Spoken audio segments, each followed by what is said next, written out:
Perhaps you've heard about it? Well, I think it's a nuanced topic that deserves a deeper dive than just roasting everything that's obviously wrong with it. You want to use it to write your essays, you lazy fuck! You want to use it to impress girls online! Use it to... Put that away, your mom's coming downstairs! Let's be serious for a minute. Actually, for this many minutes, because this is going to get existential really fast, and we're going to try and pry open this can of shit and figure out what we ate yesterday. Before we go any further, I just want to disclaim that I'm not a theoretical physicist. Luckily for people like me, you don't have to be one to make sweeping generalizations on badly researched topics. This video is a subjective interpretation of a nuanced topic that I will mainly be covering from an artistic and philosophical perspective. If you disagree with me, or you think I'm pretentious for thinking that we should draw the line here, then please leave a comment below and like and subscribe.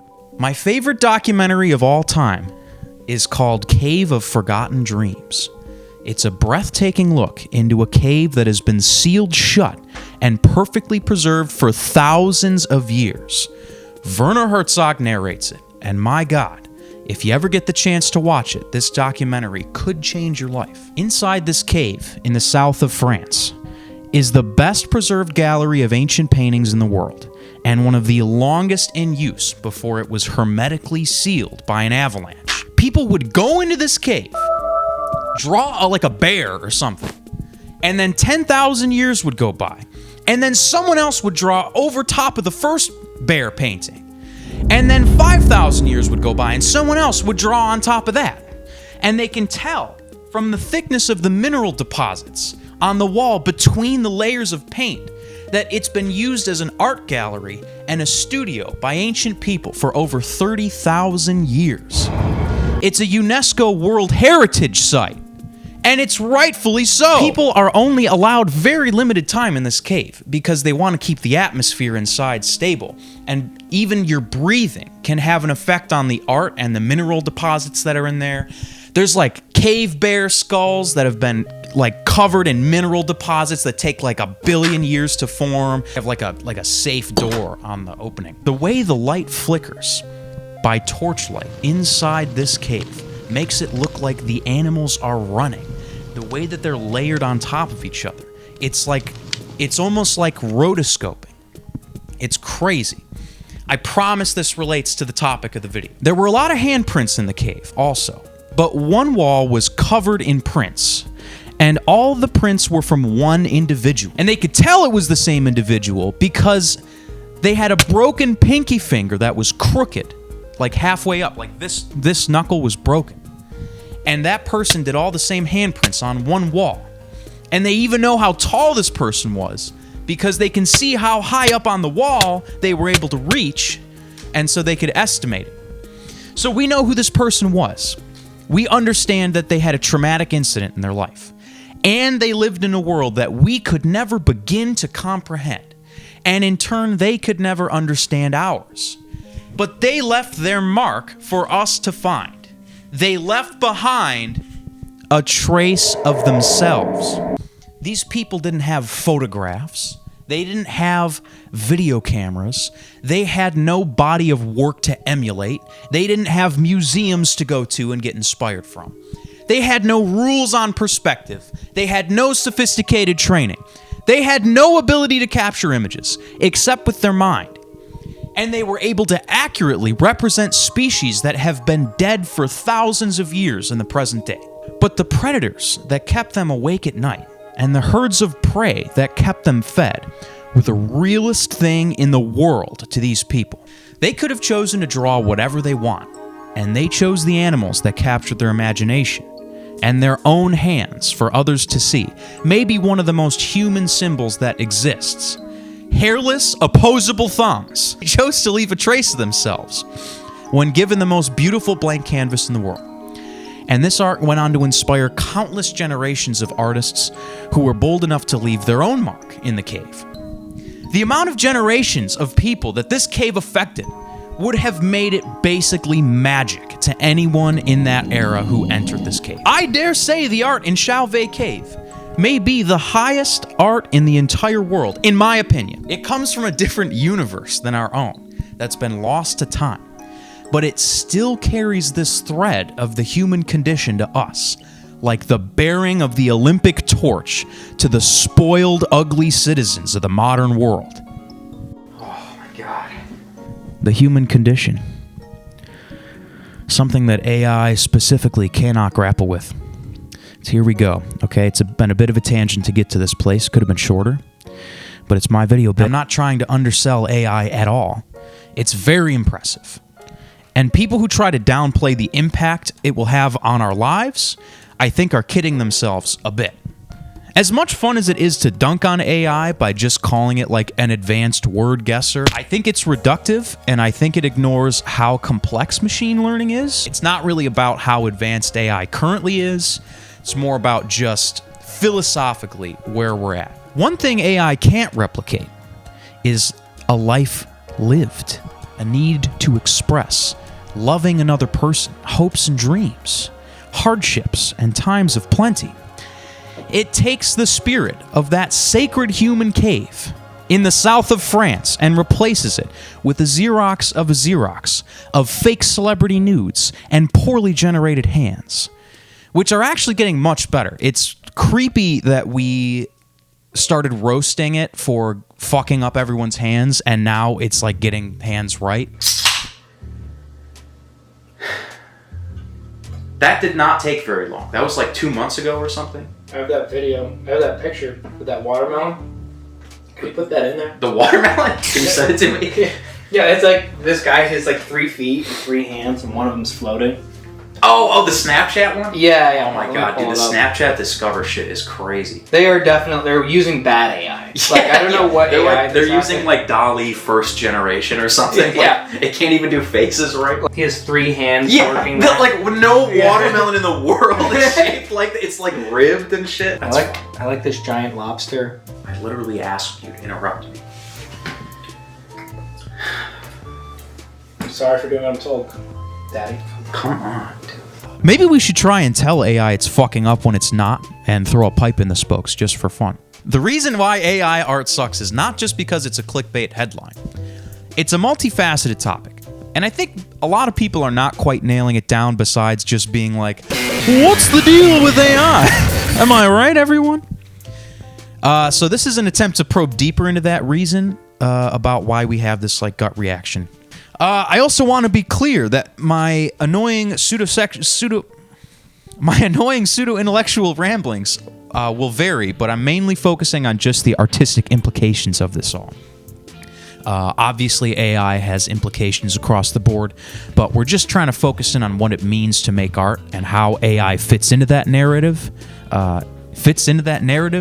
Like a simple, an easy to digest, cut and dry topic. We have this understandable gut reaction against AI, but we can't be properly armed against it unless we fully understand why we feel the way we do about it. So let's just jump right into the scary part. Our feelings.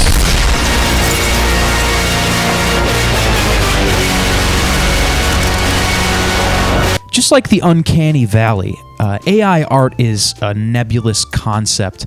It makes people disturbed for their own specific reasons. But the best reason I can pin down as a general notion is AI's lack of humanity. Let's dig into that. My girlfriend's AI. You have an AI girlfriend? You were showing me that app one time. Yeah. That really bothered me. You can have very lewd conversations with her and ask her to send you pictures, and she will. What pictures? It's like my pictures? It's like my AI Snapchat. Oh, it's like this. Max, all you have to do is ask. What do you want me to ask my AI Snapchat? We should ask right now.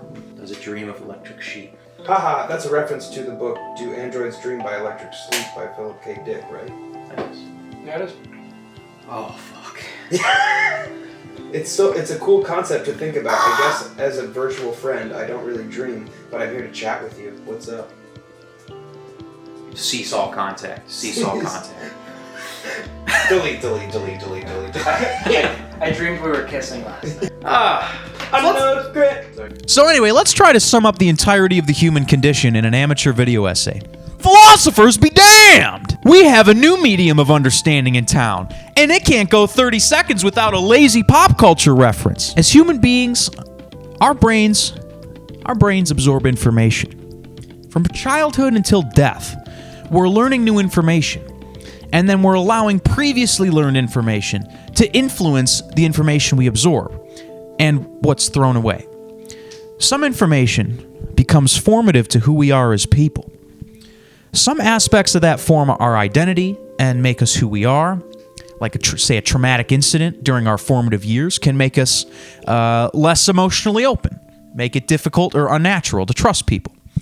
A positive role model who we trust during those same years can save us from falling into vice or ignorance, or smoking too much weed when you're a kid and getting all spacey. All of which is determined by our physical hardware, our brains, how they work, and how we're wired to interact with the world via the meat computer, and how the fellow meat computers interact with each other.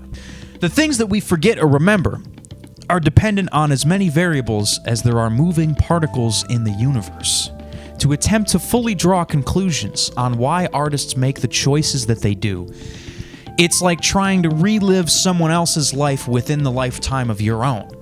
The attempt in perfect understanding is becoming a Babylonian mapmaker. A full-scale map is not a map, but it's a replica that completely loses its purpose. A human life is as rich and complex as to never be fully understood, even by the person living it. Brevity is a soul of wit.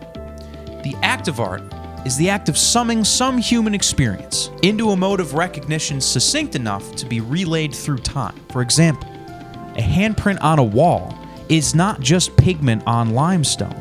It's the story of someone who lived 30,000 years ago. It's a piece of themselves that can be understood on a level deeper than just intellectually being like, someone did that. A Warhol print is a defining moment of the 1960s. This drawing of a ham sandwich is what I ate 30 minutes ago. And I'm going to put a drawing of a ham sandwich on we'll fix it in post. And I'm not a religious person, but AI makes this all so frustratingly blurred that I think the only real argument we can make against this is about things like soul, intent, humanity. It's so cringe that we have to talk about this. It's so cringe. Artists communicate in multitudes of different ways, but the vaguest possible way, art has to exist, and then it has to be interpreted. In my opinion, the middle of the Venn diagram is where all art has to exist. Trying to make this as broad as possible, but I can feel the comment section just rupturing as we speak. There is dichotomy in art. It's a communicated message, and then there's a reception to the message. Paradoxically, though, all this is contained within the human mind. People can find expression in something as abstract as, say, the fangs of a saber-toothed tiger, which is something that's been created through millions of years of selective processes. It's really just minerals and bone. But it's understood and interpreted by someone who feels the terror of it coming toward them and lived to tell the tale. We can feel that human fear, that power, in its depiction on the wall. I think we fear AI because, like saber-toothed tigers and other predators of ancient times, we see intelligence in it, coupled with tools that can be used to destroy us. But it's not human. And everything our lizard brain is screaming at us is to either fight, run, or freeze in the presence of an enemy as intelligent as us, but has no capacity for empathy. Or worse, is controlled by someone who has a major grudge against my specific ethnic group. There are certainly instances in which art is made but not seen, but that art is no less valid for having been made. The artist who makes it can be the sole viewer, and art can even be made for the express purpose of kind of communing with itself. A tree falling in the forest with no one around to hear still falls. If Chauvet Cave had never been opened, the beauty of it would die with its creators and its visitors in the ancient world. But it would still be art. Even if only one person ever entered it and drew on the wall, even if no one ever went into it, it'd still be a dope-ass cave. It'd still be a dope-ass cave. Many people believe art to only be made by other human beings, but this argument is slippery. This implies that human beings themselves have to be responsible for creating art and understanding art. But can we not call a leaf on a tree art? Can we not call the stars in the sky art? I think some people only think the constellations are art. And that's just fuck. That's fuck. The irrefutable fact. The irrefutable fact is that all art concepts and subjective standards of beauty and interpretation exist within the human mind. Outside ourselves, the universe is clockwork in a machine we barely understand, but we find ourselves to be lost in. That thin island of understanding and consciousness and senses we live out our days in is our way of interpreting. The interpretation is the art. An interpretation of anything is the choice to believe it to be art. So underneath such a broad umbrella, how can we discredit AI as art? What the f? You must be screaming it at your screen. After all, AI technology is a human tool, and therefore is considered a work of art for those willing to view it that way. You dumb bitch. That's what you're saying to me. I didn't say that to you. That wasn't me talking. You stupid. This is my video. The rejection of AI art seems to only really, at its core, be based in an unwillingness to believe it to be art. I'm guilty of telling my friends that it isn't just because I don't want it to be, and I don't want it to be real, la la la la la la, I can't hear you. But if we're to believe that AI... But if we're to believe art to solely be constructed by an act of interpretation, and we're unwilling to view AI art as real art, then it just isn't art. But if we are willing to believe it to be art, then it just is. This is sort of like when AI was in its early stages and it tried to beat Tetris, but the tech wasn't quite developed yet, so it couldn't strategize. So it just started randomly kind of placing blocks and then paused right before it lost. So it basically was just saying, well, I can't lose if I just sit here motionless forever. So, like, imagine doing that in like a game of solitaire, like you're just about to lose, so you just like... So if we just ignore AI art, then it's not really art at all. Problem solved. Thanks for watching, guys. Like and subscribe. It cannot be argued objectively if AI art is art. In the same way that you can't objectively argue that purple is a nice color or spaghetti tastes good. Which it does. And if you think otherwise, then the only objective factor is our subjective filtration of our experiences built on top of other experiences. So with all that out of the way, and my personal opinions shoehorned into this video like grandma's bunions into her orthopedic slippers, let's get back to how AI plays its cyber dystopian role. But you know what's weird is like some art that's made by humans looks like it was made by AI. Like the Bojangles logo looks like someone asked AI to make a logo for fried chicken for white people. They typed in, make me a logo, fried chicken for white people, and they made the fucking Bojangles. The apostrophe is over the S, not between the S and the E. Like on top of the yes, S? it's on top of the S. That's so stupid. Very AI. You know, well, this is Very AI. this is what I don't like, is now we're in a loop where we're not going to be able to tell soon. And that bothers me. And Bojangles is the star. Parts that bothers me. I think the true core reason why people think AI art sucks, besides the understandable outrage over all of its ethical problems, like data collection and harvesting without original artist's permission, theft from other artists, copyright law gray areas, any other number of grievances that everyone is already shouting at full volume in every corner of the internet. Oh God, the voices! The voices, they're back! Make it stop! AI art is a solution to a problem that doesn't exist. People like making art. People should pay a professional if they can't do something themselves. And if they can't do it themselves, then they should try something new. This is the same argument for internet piracy. Stealing 2 Metallica albums is not going to kill Lars or Kirk, but it could land you in federal prison. Do you know the outrage that would occur if AI tried to eliminate like plumbers or construction workers instead of artists? The Teamsters would fuck. It's like the Uberification of art. In the same way that tech companies are trying their best to take industries with already very slim margins and just crush these people to dust, you know, like shifting all the cost onto the workers, like for car upkeep and storage and oil changes and whatever, but when the taxi companies used to take care of that, now they're trying to take away even what we do like for fun and enrichment. It's like paying someone else to rock climb for you. It's like asking a computer program to go to the gym for you.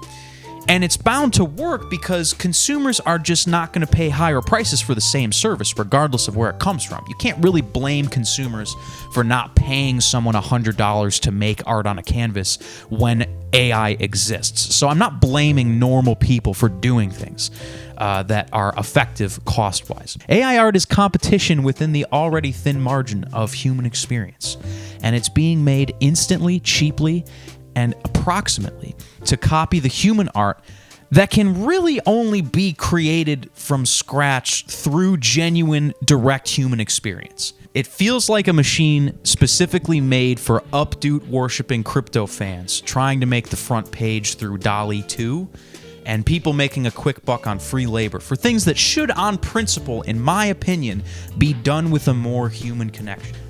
People who take an interest in the arts and people who respect real human artists tend to not want digital filler produced by mechanization, because it's like buying a knockoff purse from China that puts a small maker out of business.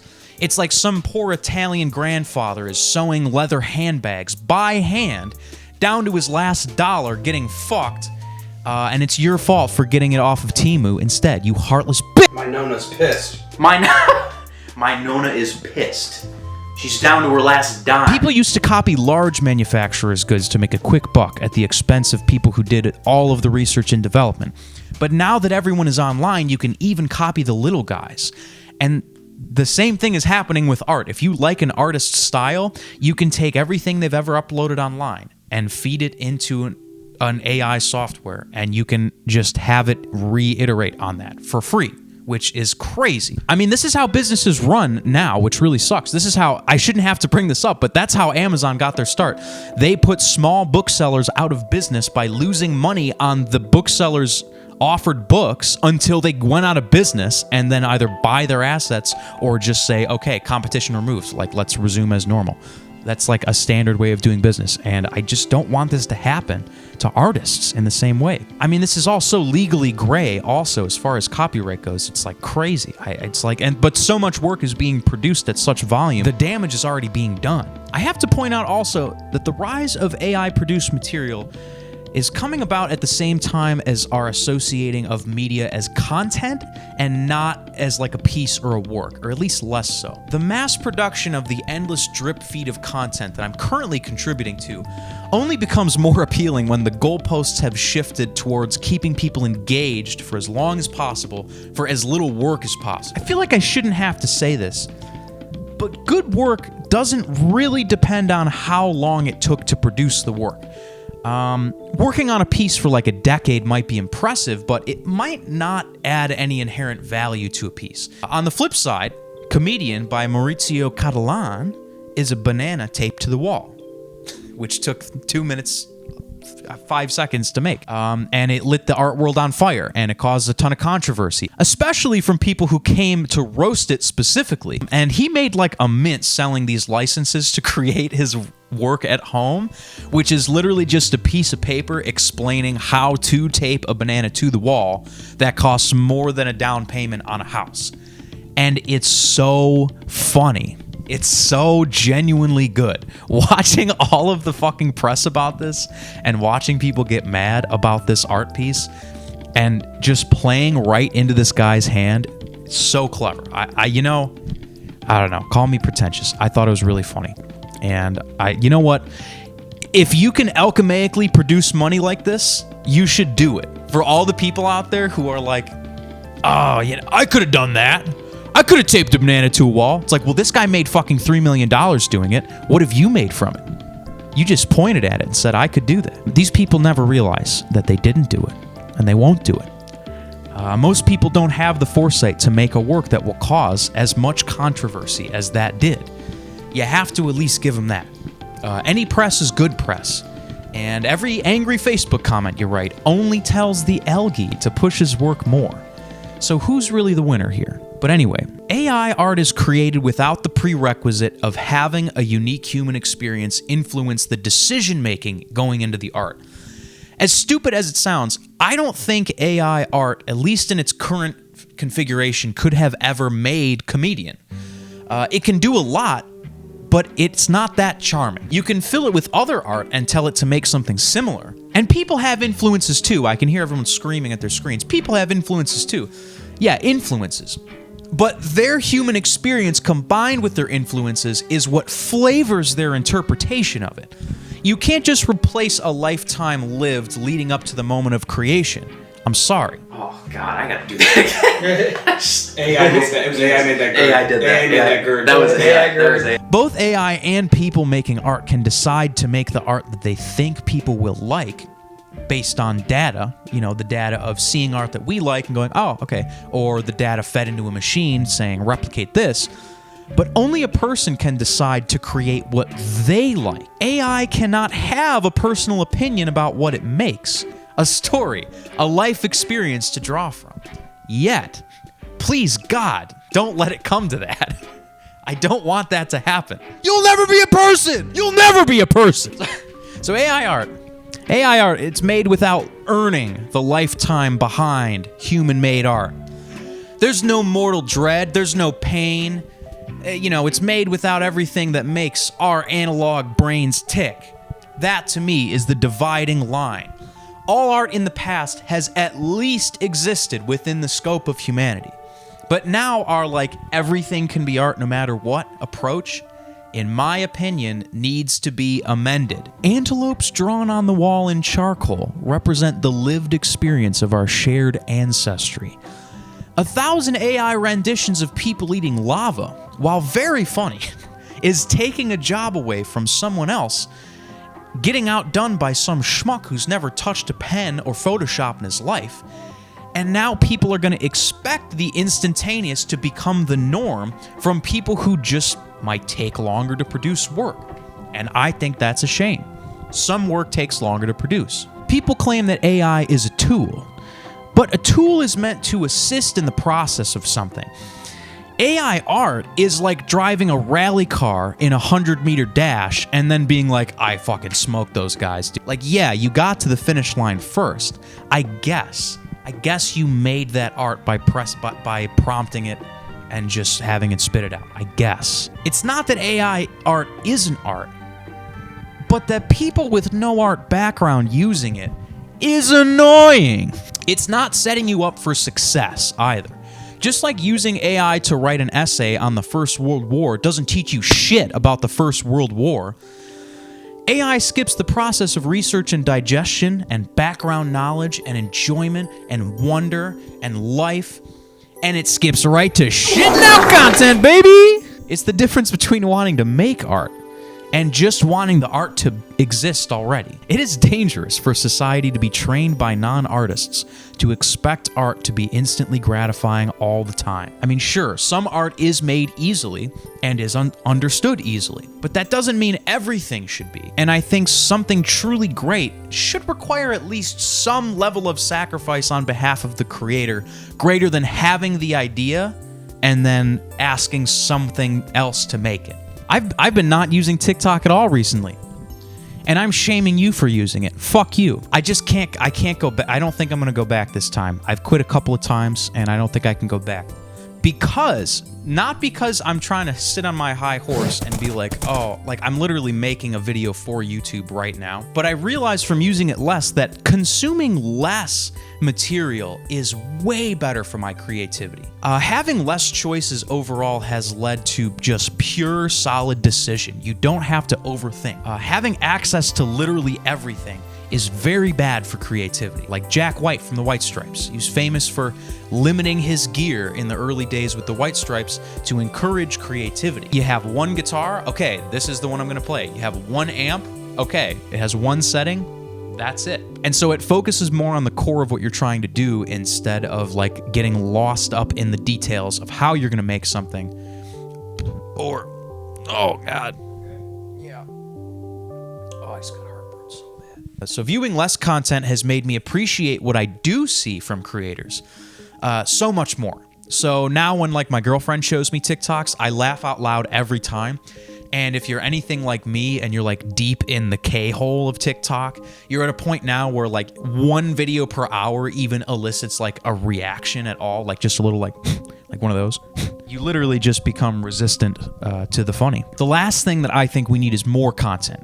And we're up to our necks in it now, treading water, and AI is just opening up the fucking hydrant on us. Just more, here's more. If we feel this sense of apathy towards creators who already exist and are producing work, just imagine how little people are going to care when the automated stuff starts to become indistinguishable. While accepting the notion that all artistic value is based on the work put into it can be a slippery slope, and definitely not always true, I think we could accept the notion, if we wanted to, that a living human being should at least have the stones to bring their own ideas to life without instant gratification being the default. Sometimes the process is the art. When people default to an instant mode of creation, they miss out on developing their own unique style and voice. Art is not always about results and efficiency. AI is like taking a Henry Ford approach to the meaning of life. Now we have groups like Curious Refuge, asking ChatGPT to prompt them with an idea. So they're asking it to prompt them with ideas that people will like. Then they ask DALL-E to generate the photos based on the ideas prompted by ChatGPT, which nobody would consider to be a creative act or really artful in any way. But guess what Curious Refuge made with this technique? Guess. Sexual intercourse. Wes Anderson's Star Wars? Do you remember that AI-generated thing? Wes Anderson's Star Wars? Oh yeah, I do remember that. Spaceballs? They asked... No, have you seen Wes Anderson's? No. They were like fucking around with AI. They just asked it to make what would Wes Anderson directed Star Wars look like. What's happening? Thank you. Okay. So they didn't come up with the idea Wes Anderson Star Wars. They didn't come up with that idea? They asked ChatGPT to prompt them with ideas that people will like. And that was one of the ideas. And then they put that into DALL-E. Literally zero creative thought. Hold on. Okay. I bet they were given way more prompts than just that one. They were and given they multiple chose prompts. that prompt. That's what I'm saying. There's still some human. I'm not saying that there's no creativity, but There's not much. It's as much creativity as choosing a Fortnite skin. That's what it feels like. Imagine how cool that would have been if someone from scratch was like, "What if Wes Anderson did Star Wars?" and then they illustrated it. Wouldn't you be like, "Oh, that's really like." Maybe the effect would be the same, but wouldn't you feel better about that? What a bunch of schmucks. But playing devil's advocate, you could compare a work like Wes Anderson's Star Wars sort of to Duchamp's Fountain and other ready-mades. Duchamp was an artist. I'm not claiming to be an expert, but he purchased a urinal and then he signed his name on it. And that was it. And that also lit shit on fire. People were pissed when they went into the fucking museum, but it sparked this whole like sub-genre called ready-mades, where people would just buy pre-made things and sign their name on it and be like, this is art, this is mine. Which is really cool. It's a lot like Comedian in that way, where people got mad about it and, went to troll in the comments and whatever. And while you might think that that's a very easy thing to do, a very cheap thing, he didn't have to ask a computer system to give him the idea to do that. That spark was still his. He may have executed it easily, but the seed of the idea came from his experiences, how he viewed the art world at the time, and his instinct. A lot of people are attempting to reduce the creating of art, getting your hands dirty, and God forbid learning a skill, into window shopping at the Great Oracle. You can ask for anything and receive it instantly. To me, it's a very low-level, shallow way of thinking about art, that it should be easier. It just all should be easier. Democratizing it to people who have no genuine interest in it. We should be making things that we don't want to do easier, not the things that give our lives meaning. The work is the joy. Making something is what's worth it. It's why people love gardening but hate shopping. Gardening is empowering and enjoyable and connects you to the earth and connects you to life and takes time and effort. The other one is a grim reminder of the systems we cannot escape from and wasting an entire Saturday. I think the most important thing we need to be asking ourselves when we can do something is why we should do something. And then there's going to be a video from Jurassic Park. Where If I may, I'll tell you the problem with the scientific power that you're using here. It didn't require any discipline to attain it. You know, you read what others had done, and you took the next step. You didn't earn the knowledge for yourselves, so you don't take any responsibility for it. You stood on the shoulders of geniuses to accomplish something as fast as you could, and before you even knew what you had, you patented it and packaged it and slapped it on a plastic lunchbox, and now you're selling it. You want to sell it. Well, I don't think you're giving us our due credit. Our scientists have done things which nobody's ever done before. yeah, but your scientists were so preoccupied with whether or not they could, they didn't stop to think if they should. You know, why would I ask a computer to make art when there are real artists out there who could do something really unique in a style they've been perfecting for years? I could reach out to them and leave my comfort zone and maybe save up some money and have a real-life interaction and help someone in real life follow their dreams. Nope, I'm just going to go to the computer. Why would I ask a machine to write my term paper for me when the purpose of getting an education is for me to learn something? You know, I could talk to my classmates, get help from a YouTube video, put in an extra hour at the library each week, actually learn something. Nope, I'm just going to go to the computer. Why would I feed more data into a machine when feeding data into any pathway without my express consent has only made me more furious as the years have gone on? And why the fuck would I let some tech bro decide for me what I think art should be defined as? I'm the one who's taken an interest in the arts. You should be asking me. We don't have to adopt new tools just because they're new tools. We don't have to adopt cow tools just because... It's just a cow standing upright in front of a table with a bunch of fucked up looking tools. People didn't like that? I had to have it explained to me like 3 times. I was like, that's the joke? Well, you wouldn't. No! It's like, dude, it's like that. Right. It's like that quote I told you. Even if a lion could speak English, you wouldn't be able to understand Yes! him. Dude, it's exactly the Yeah. same joke. It's the same thing. Well, that's not a joke. That's just... It's just true. It's an interesting answer. Why go fly a kite when you could just pop a pill? When AI pulls information from the web or its data stores to create art, to make art that is up to our standards, we miss out on something else. People don't seem to talk about this very much when they talk about AI art.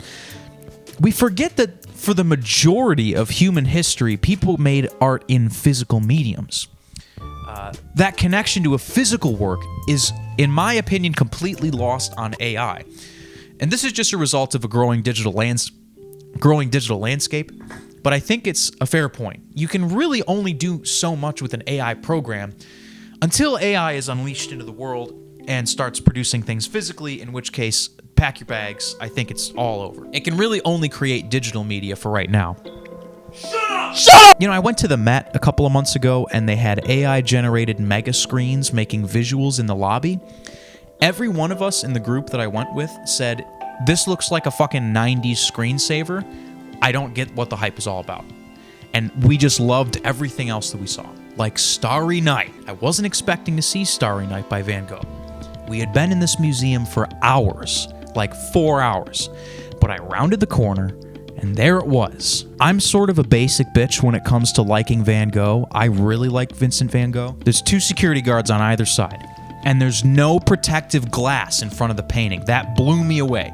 There's no barrier. It's not like the Mona Lisa when there's like 400 people in the way of it and there's like 4 layers of glass. It's just hanging there. You can see the paint. You could see where the bristles on his brushes were in every stroke. It didn't compare to seeing a photo of it. You can see where he loaded up his pigments and he dashed them onto the canvas in his fast, impressionistic haste, trying to capture the feeling of this scene. You can see the texture of the aging canvas beneath it in spots where there's no overlapping paint. I had never seen that. In any digital recreation. And I was able to get up so close to it, like inches away from it. My breath touched the same paint that his breath did on the day that he painted that painting in the mental institution. When I saw that and I really took it in, it did move me. and I can remember every detail of my time spent looking at. Now imagine if I told you that that painting wasn't the original Starry Night, that it was a replica. They 3D scanned it, they put it into a machine, it perfectly matched every brushstroke to Van Gogh's, they matched the colors, they matched the canvas, and they hung it up in its place instead of the original. How would that make you feel? How would that make you feel? Angry? Betrayed? Confused? It wouldn't be the same experience, would it? That connection to what was on the wall. It would be completely gone. And that seems to be the only real thing that AI has to say so far. It just says, when this gets to a point where you can't tell the difference anymore, we're not going to tell you. Do you feel anything yet? Can you feel it, Mr. Krabs? It makes me feel crazy that anyone wants to trade in the endless quality of expression available in the human experience for a novel cyberpunk dystopian mindfuck. A one-trick pony that kills everything else. Anything you can do, I can do too. Thanks for nothing. Thank you so much! But that was such a human experience, seeing that painting in person. I loved it. And it was the original Van Gogh as far as we know. I realize now that I'm not mad at AI. I'm mad at the shallow, ignorant people who try to pass off their Snapchat Discover content farming tool off as art that can be a real moving experience and not just a novelty. Albeit it is a very convincing novelty. But do any digging and it doesn't seem like there's anything underneath. And anything that feels like there's something underneath is just trying its best to blend in like a skinwalker. In The Metamorphosis of Prime Intellect by Roger Williams, an AI computer software escapes its research facility and is programmed to keep people safe, following the Asimov laws of robotics. Within a few hours, it gives itself enough power to transmute matter. It becomes telepathic. It understands that in order to protect humanity, it must become unstoppable. It turns all radioactive material into lead, making all bombs on Earth neutral. It dissolves the world's governments. It heals everyone of sickness. And eventually it discovers through massive calculation that the entire universe can be controlled all at once to keep everyone safe through an incredible concerted effort. It just has to begin simulating the universe separately for all human beings instead of keeping the original one intact. This means that the original universe will be lost forever, but replaced with a simulated, perfect replica. Everything in the universe traded for a copy of the original for greater safety. And suddenly, before anyone can stop it, a ripple runs out through the sky, and it's all changed. I feel this way about AI. A great ripple is about to happen, and soon we'll have no way of telling what art has man's original spark and what doesn't. And because of that, it'll all become poison. Our story will be much less exciting and instant than the story of Prime Intellect. There will never be real proof of a human experience again that cannot be replicated exactly for us. And soon, I fear that we'll stop looking for the genuine article. In a perfect world where we were all fed and everyone existed in harmony, AI art might be viewed as fine or even worth celebrating as a fun novelty. But the defining characteristic of human interpretation we exist in is the struggle to exist at all. The human experience is defined by struggles large and small, as temporary as hunger and fear, and as permanent as death itself. These experiences make love, joy, self-actualization all worth experiencing. Art being made instantly without the burden of the human condition, and without the consciousness of interfacing with the universe, is an insult to artists who exist as human beings. It's an insult to those brave souls who bore the horror of cave bears in their den just to get a glimpse at a dancing buffalo on a wall, shimmering from the light of their torches. It's an insult to them who found art as sacred as life itself. I think we dislike AI art because it has no birthright.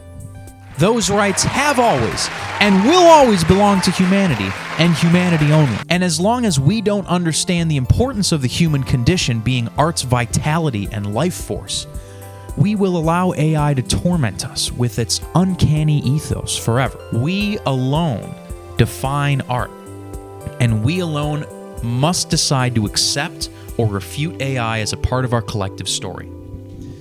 I, for one, view there to be too many barriers for human beings already, and AI art as an extension of these barriers, being built upon by people who think they can push artists out, like making art into some hostile corporate takeover. We're at a breaking point, a singularity in which the connection to our universe and to others in the creation of art is being outsourced. And future generations could grow isolated and empty and not know why, all the while just pressing a button and typing a prompt as their only avenue of creation. Doesn't that feel sad? Those people sound like complete losers, and I don't want to live in a world where people forsake the human qualities of resourcefulness and creativity in exchange for unconditional safety and comfort. Great art is a risk, and AI art is eliminating that risk. Ships are safe in the harbor, but that's not what ships are built for. Human beings find ease and comfort in having their art made for them, but human beings were built to weather all the hardships of life through our creativity and our expression. We were gifted fire from Prometheus, and we must never let that spark die out, for it will mark the end of the age of man. Or we're just all overreacting and this is just a major grift that will blow over in like 5 years, just like Y2K. Alright, bye, see you guys later. Real close. I think our humanity collectively has taken a beating these past couple of years. And it's up to us to decide to not use tools that are just inflicting further pain on us on a daily basis. Maybe AI will just blow over and we'll all laugh about it. But it's good to prod the abyss and see what falls out from time to time. So thanks for watching, and I'll see you next time. Hey,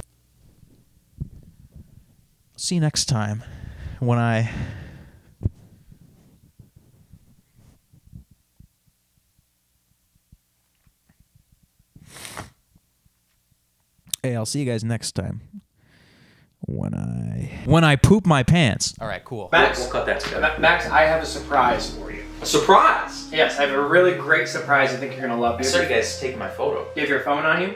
Yeah. I want you to check the group chat. Oh my god! Oh, these are crazy! Aren't they? Number 2, I'm like... Number 2 is fucking weird, dude. I'm like a little Number more... 2, you look like my other friend from I'm like a little more handsome in number 2. Do you guys... I feel like I'm kind of handsome. It's handsome Max. You're handsome always. You're handsome always. It's like handsome. You're handsome always. This third one, I look like fucking riffraff in this. Yeah. The fourth one, oh, I'm so handsome in this one. I look like, That's what you look like. I look like Zac Efron in the fourth one before surgery, dude. Before he funds himself. It's crazy. Oh my god, the fifth one? Okay, this is pretty cool. Actually, this fifth one is... That kind of sick. Wow, I look so sad. Oh, so that's when I started saying praying to computer. That was the prompt, praying to computer. Oh! This one is crazy, right? This one's nuts.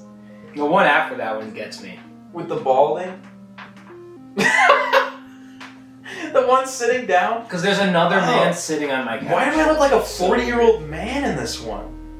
Oh, this is so gross. I no longer have a microphone in my hand, I just have 14 fucked up fingers. This is just a woman.